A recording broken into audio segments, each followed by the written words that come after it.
DD किसान, बदलते भारत की शान। डीडी किसान, बदलते भारत की शान।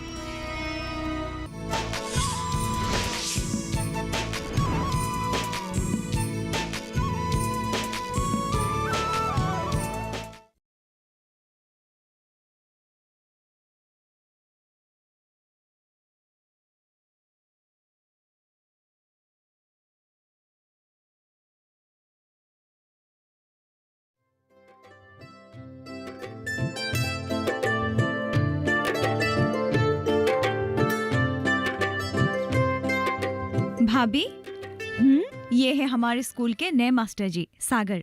नमस्ते मास्टर नमस्ते। जी, आपके बारे में तो बहुत सुना है और निकिता तो जब देखो आप ही का नाम लेती रहती है।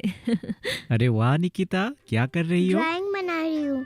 अच्छा, आपकी बेटी की चित्रकला बहुत सुंदर है, उसमें बहुत ही हुनर है। बस चित्र बनाने का शौक है, इसलिए जब देखो तब चित्र ही बनाती रहती है। अच्छा आप लोग बैठिए, मैं नहीं चाय नहीं बना के नहीं, लाती उसकी हूँ। कोई जरूरत नहीं है। अरे जरूरत कैसे नहीं है, अब पहली बार हमारे घर आए, बिना चाय पिए आप जा नहीं सकते। बैठिए, बातें करो तुम दोनों। हाँ, बैठिए। क्या बना रहे हो? ड्राइंग।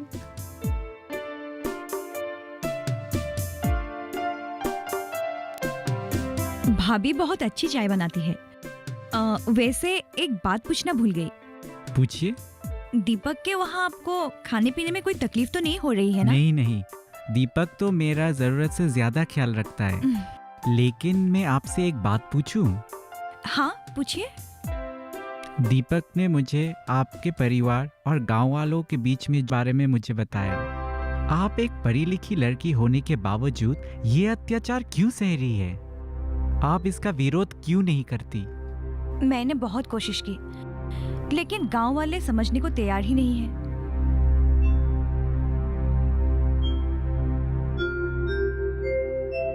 अब तो ऐसे लगने लगा है कि यही हमारी नसीब है। नसीब पर सब कुछ छोड़कर बैठ जाना, ये तो कोई समझदार महिला को शोभा नहीं देता। गांव वाले अनीतिपूर्ण कार्य कर रहे हैं, लेकिन इसका मतलब ये तो नहीं कि हम लोग चुपचाप बैठ जाएं। और जहां तक बात है मुरारी जी की, तो उन्हें सही गलत की समझ दिलवाना बहुत ही ज्यादा जरूरी है।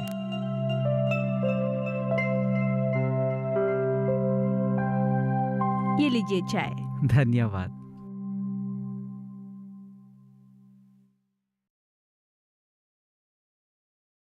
अरे वाह, चाय आपने इतना बढ़िया बनाया है। आपके हाथ में तो सचमुच जादू है। क्या बढ़िया चाय बनाया है आपने। धन्यवाद। निकिता, तुम ड्राइंग के अलावा पढ़ाई पर भी ध्यान दो, परीक्षा नजदीक आ रही है। ठीक है मास्टर जी। बढ़िया।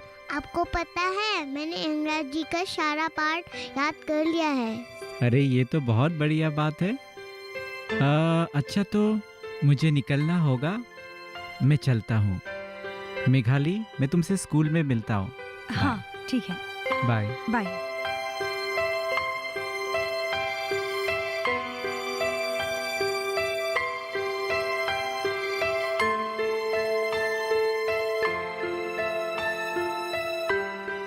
लड़का तो मुझे बहुत अच्छा लगा।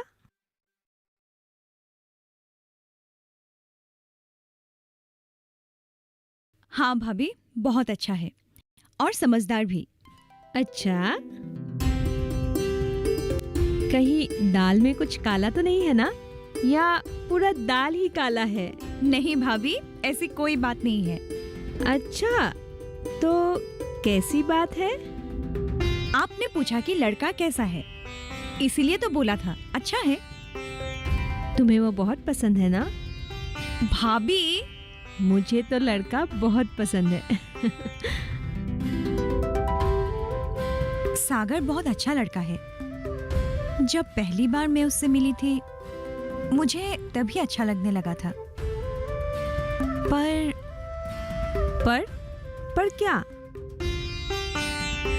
सागर समझदार है, लेकिन क्या वो मुझे अपने जीवन साथी के रूप में अपनाएगा?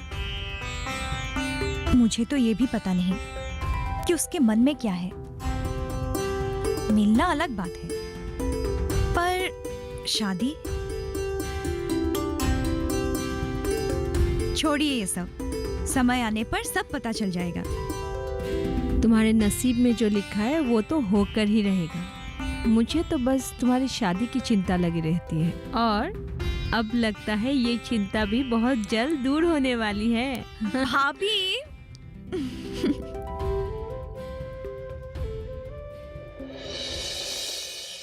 तो ये बात है।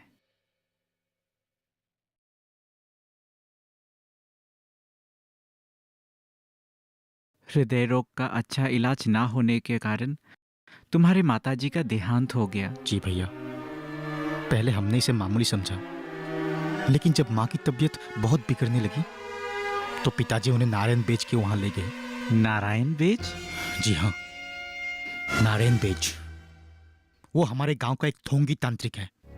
वो लोगों को अपने जाल में फंसाकर नकली दवाइयां बेचकर उनसे पैसे लूटता है। पहले मुझे इन सब की मालूम नहीं थी, लेकिन जब पता चला तो मैंने पिताजी को समझाने की बहुत कोशिश की। फिर क्या हुआ? पिताजी कहाँ मेरी बात सुनने वाले थे। वो तो हमारे गांव के मुखिया मुरारी चाचा जो कहते हैं वही करते। अच्छा, तो ये बात है। मुरारी चाचा पिताजी के दोस्त जरूर हैं, लेकिन वो उन्हें कभी अच्छी सलाह देते ही नहीं। जब मैंने तांत्रिक का विरोध किया तो उन्होंने मेरे पिताजी को मेरे खिलाफ भड़काया और मुझे चुप रहने पर मजबूर किया। मुरारी चाचा चाहते हैं कि गांव में सब कुछ वैसा हो जैसा वो चाहे। मुझे तो वैसे आदमी बिल्कुल ही पसंद नहीं है। ये तो बहुत ही बुरा हुआ।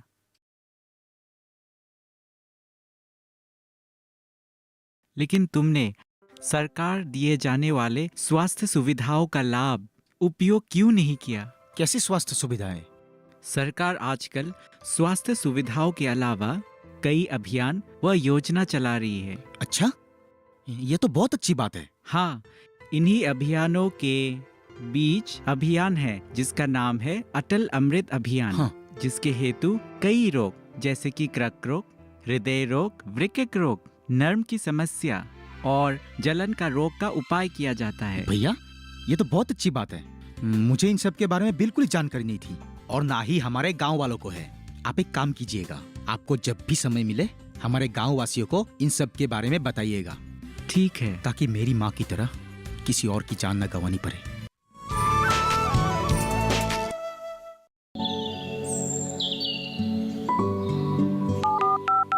लोग कार्यक्रम के पहले कॉलर जुड़ गए हैं। इस बीच हमारे पास कुछ ईमेल्स भी आए हैं। सवाल पूछिए अपना। में जो मकान पैदा करेंगे इनमें कौन सी सावधानी बरतनी है? गर्म इलाकों के लिए आप HRM 99 इनसे आप कुछ फल ले सकते हैं। जैस्मीन के पेड़ पे जैस्मिन, फल निहाय। उसको पूरी खुली धूप चाहिए। फसल में कीट लगा हो या कोई बीमारी, पशुपालन में हो कोई दिक्कत या चाहिए कोई जानकारी, फोन उठाइए, नंबर मिलाइए और कहें हेलो किसान। सोमवार, बुधवार और शुक्रवार शाम 6 से 7 बजे सिर्फ डीडी किसान पर। तुम ठीक कह रहे हो। मैं गांव वालों को अवश्य इन योजनाओं के बारे में जरूर बताऊंगा। ठीक है भैया, मुझे ऐसा लग रहा है कि भगवान ने आपको यहाँ अंधविश्वास दूर करने के लिए भेजा है। अगर मैं जैसा सोच रहा हूँ वैसा हो जाए तो हमारे गांव से बीमारी एकदम मुक्त हो जाएगी और चारों तरफ खुशहाली छाई रहेगी। तुम सही कह रहे हो। हम गांव वालों को ये सारी योजना और अभियान के बारे में जरूर बताएंगे। मुरारी के खिलाफ गांव में कोई कुछ क्यों नहीं बोलते? कौन बोलेगा और क्यों? एक तो वो गांव की मुखिया है और दूसरी बात, गांव के लोग उस पर आंख बंद करके भरोसा करते हैं। लेकिन उसने जो तुम्हारे परिवार के प्रति गांव वालों के दिमाग में जो विचारधारा बनाई है, उसके लिए तुम्हें कुछ तो करना चाहिए। मैंने शुरू में बहुत कोशिश की पर कोई फायदा नहीं। गांव के लोग बात को समझना ही नहीं चाहते हैं। लगता है अब मुझे ही कुछ करना होगा।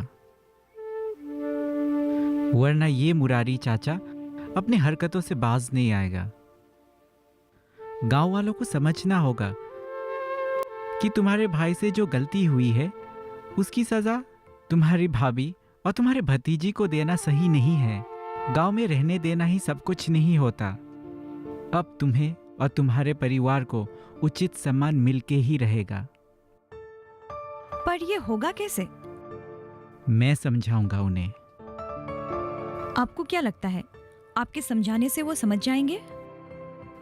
आप बस देखती रहिए कि मैं क्या करता हूं।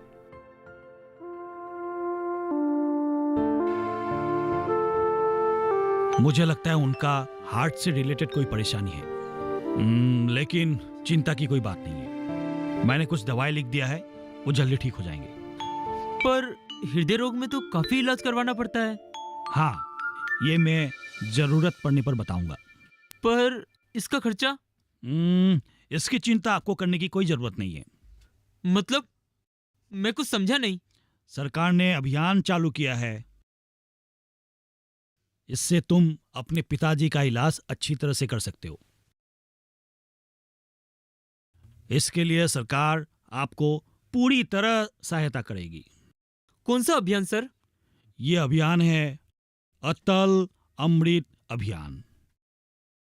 अटल अमृत अभियान? हाँ डॉक्टर साहब, ये कौन सा अभियान है? अटल अमृत अभियान सरकार का नया अभियान है। इस अभियान से 434 पद्धतियों से लोगों का इलाज किया जा सकता है। जिसके पास बीपीएल कार्ड है, जिसके आमदनी वार्षिक 5 लाख रुपए से कम है, उनको अस्पताल में सरकारी चिकित्सा में 2 लाख रुपया की मुफ्त चिकित्सा दे सकता है। सर, इस अभियान के तहत किन किन रोगों का इलाज किया जाता है? इस अभियान के अंदर जिसका हृदय रोग, वृक्कों का रोग और नवजातों का इलाज और कैंसर जैसे कुछ रोग और जलन का रोग और कुछ ये नार्व का इलाज कर सकता है। बेटा, मुझे तो इन सब बातों का पता ही नहीं था। पर असल गलती तो मेरी है पिताजी। मास्टरनी जी ने मुझे समझाने की बहुत कोशिश की थी कि नारायण बेज के इलाज पर भरोसा मत करो, पर मैंने ही समझने में देरी कर दी। अभी परेशानी की कोई जरूरत नहीं है, हम इलाज शुरू कर देंगे, ठीक है? हाँ हाँ सर। सुना है उस दिन मुरारी चाचा आपके घर आए थे कुछ गुंडे लेकर? हाँ, आए थे। उन्होंने आपके साथ कुछ किया तो नहीं ना? धमकी दे गया है गांव से निकालने की। मुरारी चाचा बहुत ही गंदे इंसान हैं। पता है। पता चलने के बावजूद भी आप उनसे लड़ पड़े?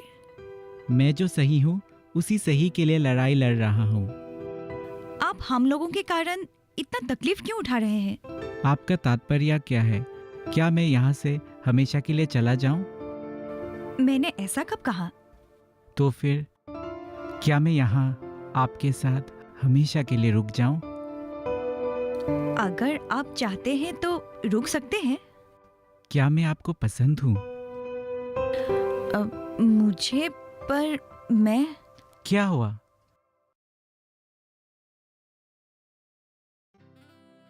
आपको तो पता ही है, गांव वाले हमारे परिवार के बारे में ना जाने क्या क्या बोलते हैं। मैं ये सब नहीं जानता।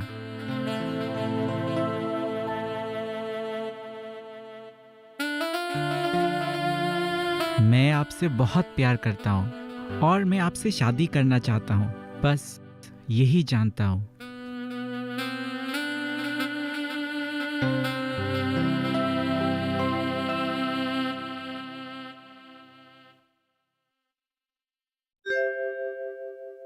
आंटी जी, ये लीजिए, पानी पी लीजिए। आप बिल्कुल चिंता मत कीजिए, सागर भैया बस आते ही होंगे। पर तुमने मेरी आने की खबर तो नहीं दी ना? अरे नहीं नहीं आंटी जी, आपने मुझे जैसा कहा था मैंने वैसा ही किया। साथ में मेघाली जी भी यहाँ आ रही है। ऐसे मेघाली के परिवार से मुझे कोई दिक्कत नहीं है। जो कुछ भी हुआ उसमें मेघाली और उसकी भाभी की कोई दोष नहीं। जी बिल्कुल। मैं बस यही चाहती हूँ कि मेरा बेटा खुश रहे। उसकी खुशी में ही मेरा खुशी है। ये लो, आ गए आंटी जी। अरे माँ, आप यहाँ? ना कोई फोन ना कोई खबर, ऐसे अचानक? हाँ बेटा, मैं तुझे सरप्राइज देना चाहती थी। और दीपक, हाँ। तुमने मुझे ये बात बताई नहीं। अगर बताता तो सरप्राइज कैसे रहता? हाँ। वैसे माँ, आपकी तबीयत अब कैसी है? मेरी तबीयत तो ठीक है। साथ में जो लाए हो उसे मिलवाओगी नहीं हाँ? क्या? ये मेघाली है माँ, हमारे स्कूल में ही पढ़ाती है। नमस्ते आंटी जी। नमस्ते बेटी। अरे बेटी, तुम्हारी भाभी कैसी है? एकदम ठीक है। पर आपको? मुझे सब कुछ पता है, दीपक ने सब बता दिया। देखो बेटी, जो हो गया उससे सोचकर कोई फायदा नहीं। अब बस आगे की सोचकर कदम आगे बढ़ाओ, सब कुछ अच्छा होगा। अच्छा आंटी जी, अब मैं चलती हूँ। हाँ बेटा। दीपक, हाँ। तुमने कुछ किताबें मंगवाई हाँ जी। थी ना? ये लो, यही देने आई थी। दीदी थैंक यू। ठीक है आंटी जी। अच्छा मेघाली, मैं तुम्हें बाहर तक छोड़ के आता हूँ। नहीं नहीं, आंटी इतने दिनों के बाद आई है, आप उनके साथ बैठकर बातें कीजिए, मैं चली जाऊंगी। दीदी मैं आपको छोड़ आता हूँ। आंटी जी आप बैठिए, मैं अभी आता हूँ। चलिए। और माँ, आप बताएं, आप कैसी हो? इतने दिनों के बाद आई हो, सब कुछ ठीक है ना माँ? हाँ बेटा, लड़की बहुत अच्छी है। मैं उसकी भाभी से मिलना चाहती हूँ। भाभी से?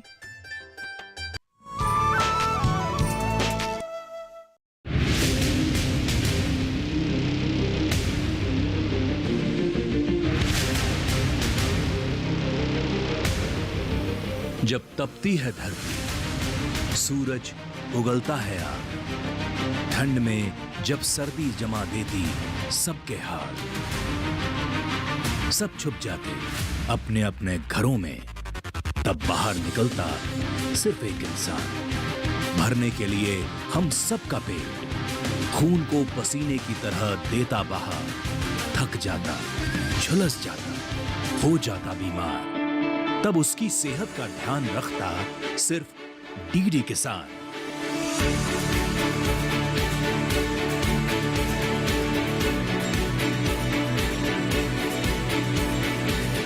देखिए स्वस्थ किसान शनिवार शाम 6 बजे लाइव, सिर्फ दूरदर्शन किसान चैनल पर।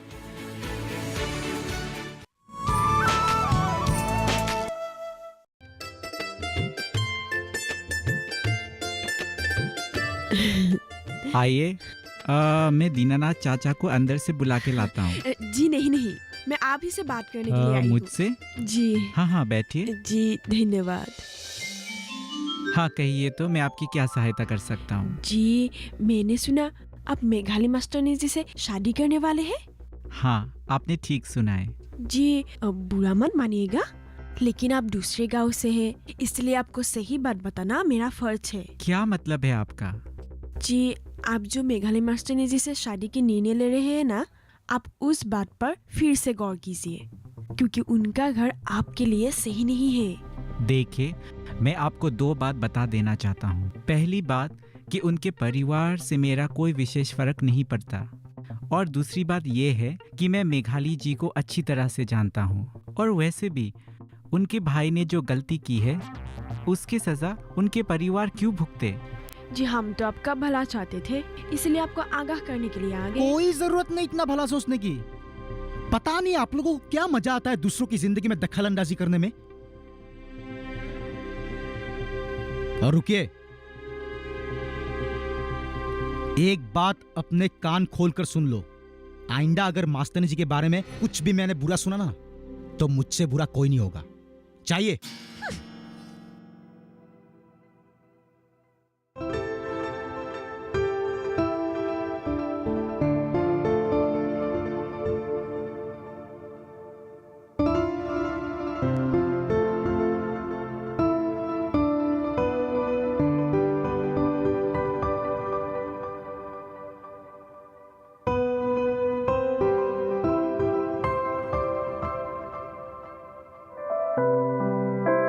आइए मुरारी जी। हाँ मास्टर जी, नमस्ते। नमस्ते मुरारी जी। और बताइए, हमें किस लिए बुलाया गया था? मैं आज आपको HIV एड्स के बारे में बताने के लिए बुलाया हूँ। मैं तो इसके बारे में सब जानता हूँ। क्या आपको पता है एड्स कैसे फैलता है? नहीं, और मुझे वो सब जानने की कोई जरूरत भी नहीं है। क्यों? हम में से किसी के साथ अगर ये बीमारी हो जाए तो क्या करोगे आप? कैसे संभालोगे अपने आप को और अपने परिवार को? हाँ, ये बात तो सही है। ठीक है, आप ही बताइए इसके बारे में। एड्स एक ऐसी बीमारी है जो छूने से, हाथ मिलाने से, खेलने से या फिर साथ में खाना खाने से नहीं फैलता। क्या सचमुच? हाँ, HIV एड्स के रोगी आम लोगों की तरह अपना जीवन व्यतीत कर सकते हैं। बस जरूरत है कि वो सही समय पर दवाइयाँ लेती रहे। अच्छा, ये दवाइयाँ हमें कहाँ मिलेगी? वो मैं आपको बताता हूँ। अरे दीपक, तुम भी? जी, मुझे पहले ही सागर भैया ने सब कुछ बता दिया है। सुनिए, भारत सरकार ने इस रोग के लिए मुफ्त दवाइयों की व्यवस्था की है और मेडिकल कॉलेजों में एक विशेष टीम डॉक्टरों की नियुक्त की है, जहां HIV पॉजिटिव लोगों के लिए काउंसलिंग की व्यवस्था की है तथा जरूरत पड़ने पर नियमित दवाइयां भी उपलब्ध करती है। मैं जानता हूं, एड्स को हम पूरी तरह खत्म नहीं कर सकते, पर सही समय पर नियमित दवाइयां लेते हुए हम एक खुशहाली जिंदगी व्यतीत कर सकते हैं। लेकिन मुझे तो ये सब के बारे में पता ही नहीं था। अब आप बताइए मुरारी जी, मेघाली और उनके परिवार के साथ हम जो बर्ताव कर रहे हैं, क्या वो सही है? हाँ मुरारी जी, अब बोलिए, क्या ये बात सही है? हाँ, सही मायने तो हम लोग ने बहुत ही बड़ी गलती की है। दीनानाथ, सही जानकारी न होने के कारण बेचारी उस मास्टरनी और परिवार के ऊपर हम लोगों ने बहुत ही अत्याचार किया, बहुत ही नाइंसाफी की। हो सके तो हम लोगों को माफ कर दीजिए। आपको जो सही गलत की समझ आ गई है, तो उससे और बड़ी बात क्या हो सकती है? मैं अपनी बेटे सागर के लिए आपकी ननद की हाथ मांगने आई हूँ। मुझे मेघाली जैसी सुंदर पढ़ी लिखी बहू की ही तलाश थी। अगर आपकी कोई तकलीफ ना हो तो मैं अगले महीने उन दोनों की शादी करना चाहती हूँ। तकलीफ किस बात की? ये तो मेरे लिए बहुत खुशी की बात है। पर क्या? आपको शायद हमारे परिवार के, मतलब मेघाली के भाई के बारे में पता नहीं होगा। मुझे सब पता है। पता है? फिर भी आपकी पति ने जो गलती की है उसमें आपकी और मेघाली का कोई दोष नहीं है। पर गांव वाले क्या कहती है, क्या सोचती है, उसमें मुझे कोई फर्क नहीं पड़ता। मैं बस यही चाहती हूँ कि जल्दी ही मेघाली मेरी घर की बहू बन जाए। आज आपने ये बात कह के मेरी सारी चिंताएं दूर कर दी। भगवान का लाख लाख शुक्र है जो मेघाली को सागर जी जैसे पति और आप जैसी ममतामयी सास मिल रही है। मैंने तो सपने में भी कल्पना नहीं की थी।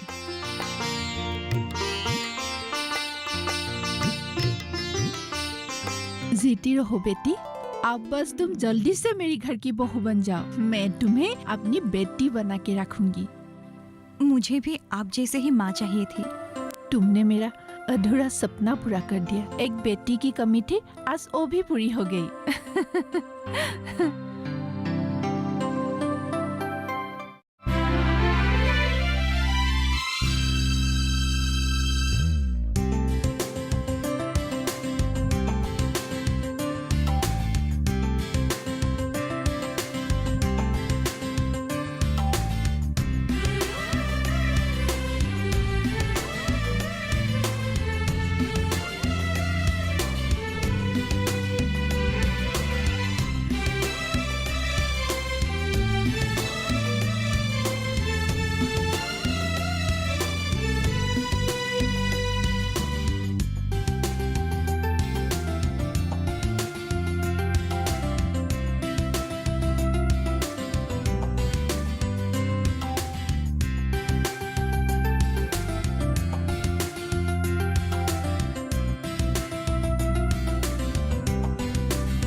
महाराज तो